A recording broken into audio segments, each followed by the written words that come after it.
Hello everyone, in this video we will discuss one of the important topic from class 11th chemistry thermodynamics chapter, that is the Born-Haber cycle. Now before understanding this topic we must understand that this is one of the special case of the Hess law. So we will first discuss what is a Hess law.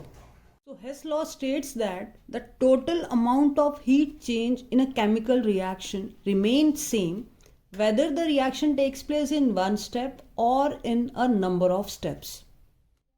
Now for example, when carbon is reacting with half molecules of O2, it is forming the carbon monoxide, which is further reacting with O2 and forming the carbon dioxide, and let the energy released in this case X and Y. So when we react directly carbon with oxygen and forming CO2. Now here the reaction taking place in the two step, here the reaction taking place in the one step, the total energy will remain the same.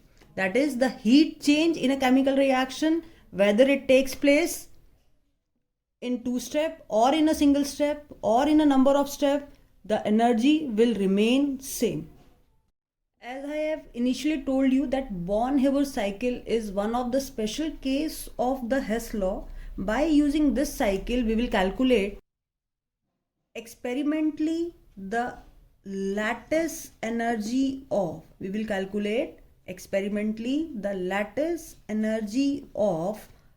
ionic solids.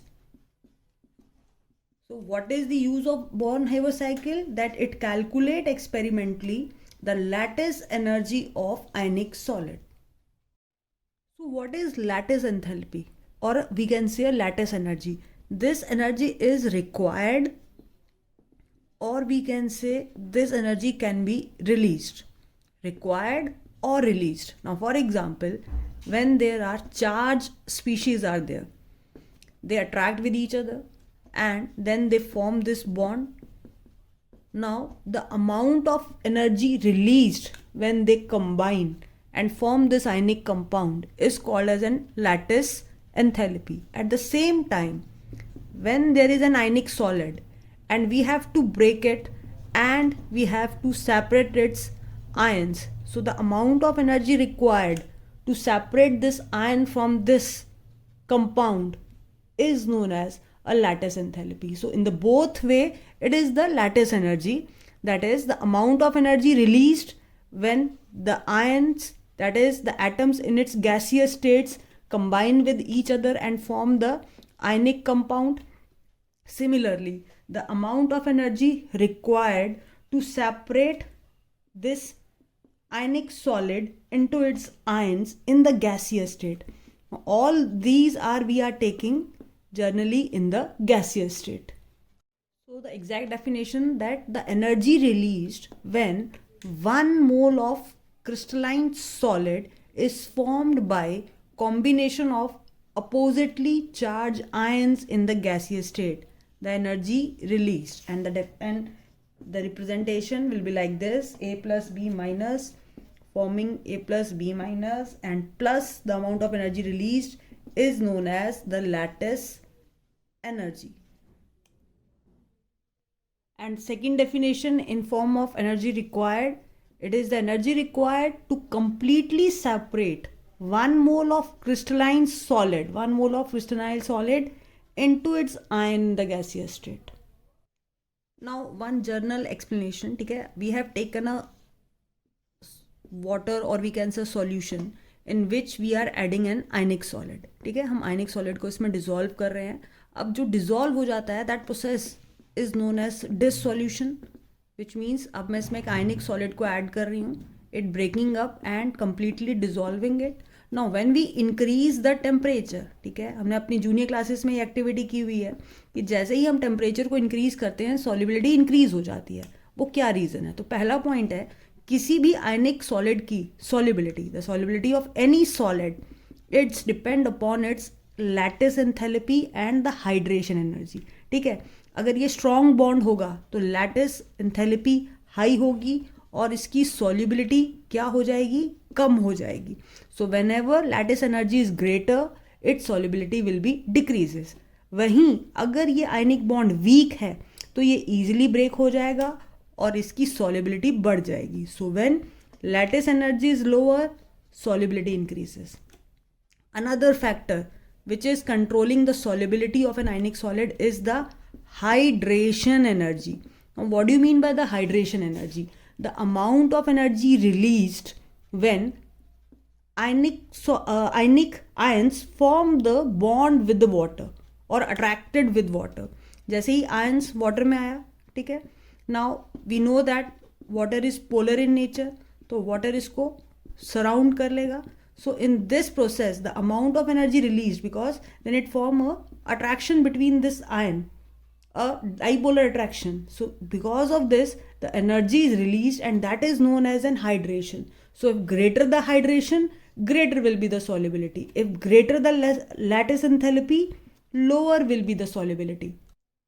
So if we have taken a solution and we have added an ionic solid into it, now the enthalpy of solution, delta H of solution, it is because of delta H of lattice energy, because the amount of energy released. Similarly, the delta H of hydration energy. तो किसी भी solution की energy is a combination of two energies. One is known as an lattice enthalpy and the hydration enthalpy.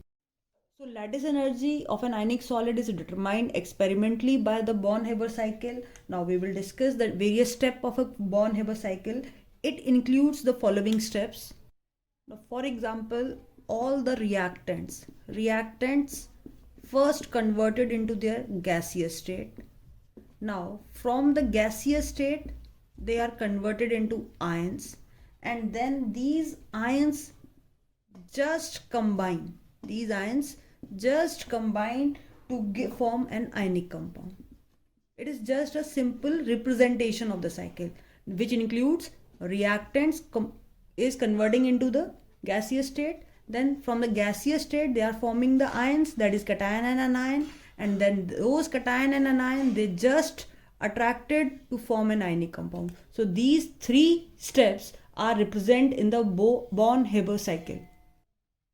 As I have discussed that Born-Haber cycle includes number of steps, now we will discuss all the scientific terms related to it. So first one is the standard enthalpy change of formation, which is represented by delta HF. Now if we represent an equation, that is Na solid is reacting with half Cl2 in the gas and it is forming an NaCl in the gaseous state, the heat change in this case is known as a standard enthalpy change of formation.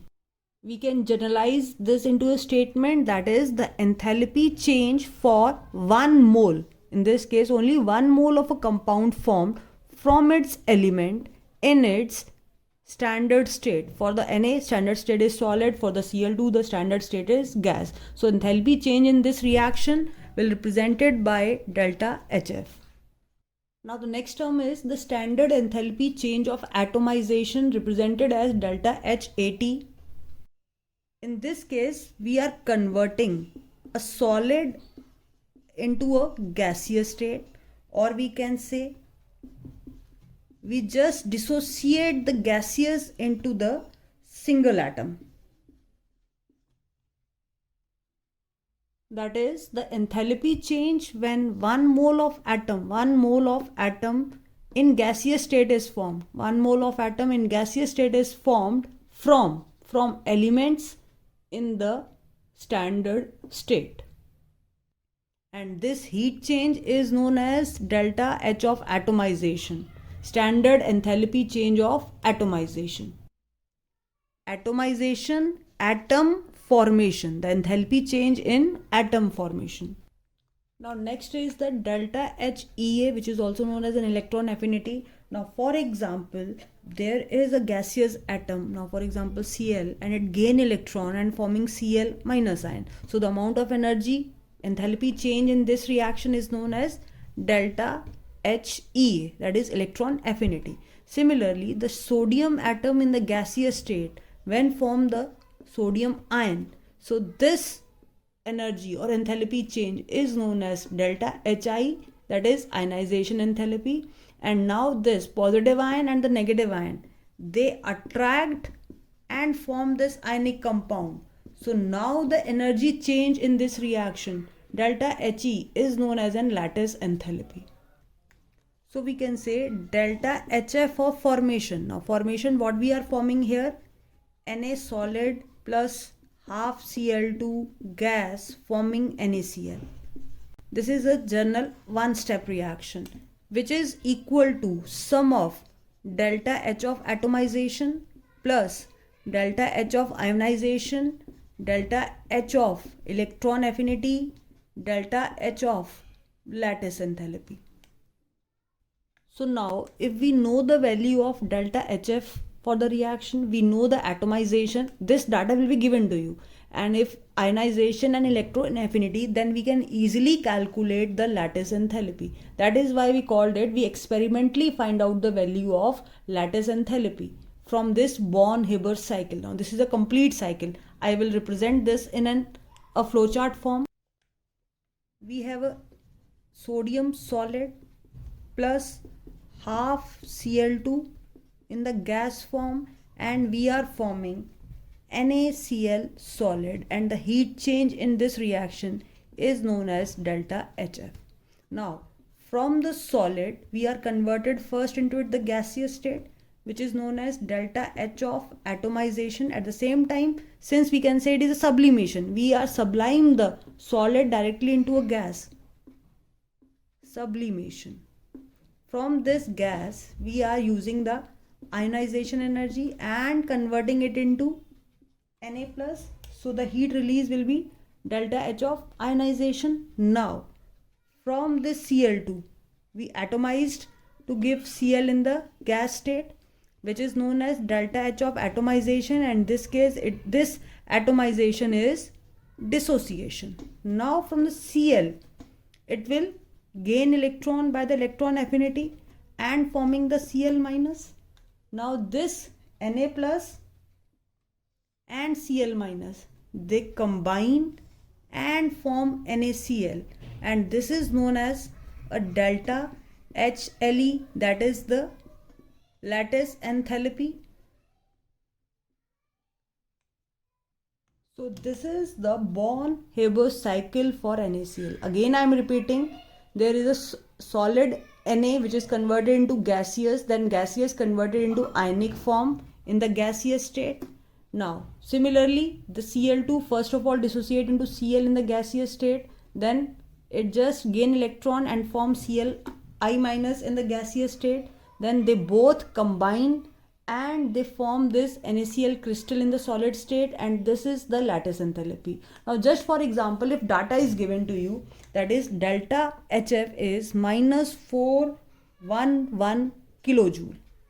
Similarly the sublimation energy is given to you plus of 108 kilojoule. Ionization is given to you 495 kilojoule. Electron affinity amount release, that is minus 384 kilojoule, and this dissociation is given to you 121 kilojoule. Now you have to find out the delta HLE, that is lattice enthalpy. We know that delta HF is equal to this reaction equal to submission addition of delta HA, that is sublimation, plus delta HI ionization, plus delta H of dissociation. ठीक है, ये मैं यहाँ लिख रही हूँ, दिखेगा नहीं तो आपको, plus delta H of electron affinity. If we add all this, we get plus the delta H of lattice enthalpy. So by adding all this we get this value. Now we have to calculate this. So if we place everything here, for example delta HF is minus 411, which is equal to 108 given to you, ionization 495, dissociation 121, minus 384 here, then plus lattice enthalpy. So from this we can easily calculate the value of lattice enthalpy here. Just adding this, subtracting this, and just taking term to this side, we get the value for lattice enthalpy here. minus 788 kilojoule per mole. If you are able to understand the Born-Haber cycle, you can easily draw this cycle for the formation of the potassium fluoride KF.